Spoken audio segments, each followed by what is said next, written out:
Les 2840 établissements de travaux publics en Midi-Pyrénées réalisent 1,8 milliard d'euros de chiffre d'affaires.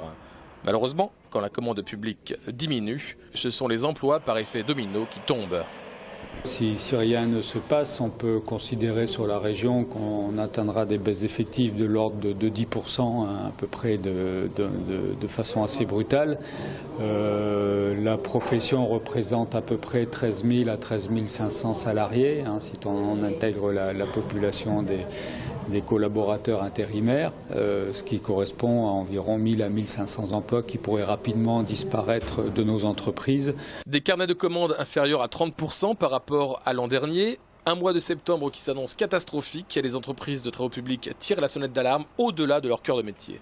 1 million d'investis dans les travaux, ça représente à peu près une dizaine d'emplois créés, 8 emplois à peu près en moyenne au niveau national. Plus 12 emplois annexes, que ce soit dans les services logistiques, hôtellerie, restauration, donc c'est quand même pas tout à fait négligeable. Mais au-delà de ces problématiques d'emploi, il faut aussi rappeler que les infrastructures en bon état, c'est ce qui permet à un pays de continuer à assurer sa croissance, son développement économique. Il ne faut pas se cacher derrière la bonne qualité des autoroutes, par exemple, et plutôt se focaliser également sur les routes de deuxième ou troisième catégorie, voire certaines routes nationales qui sont aujourd'hui dans un état déplorable d'entretien. Comme nouvelle source de financement, les entreprises de travaux publics en appellent à la taxe poids lourd, ex-écotaxe. Je trouve quand même surprenant de voir ces flots de camions étrangers qui utilisent les infrastructures routières importantes, que ce soit, je sais pas moi, la RN 21, la RN 10, de manière continue, gratuite. Quand c'est gratuit, c'est payé par le contribuable français. Ces infrastructures connaissent des niveaux de dégradation qui sont importantes, voire dangereuses, que rien n'est fait pour y remédier et que l'écotaxe était effectivement une façon de répondre au moins en partie à ce problème.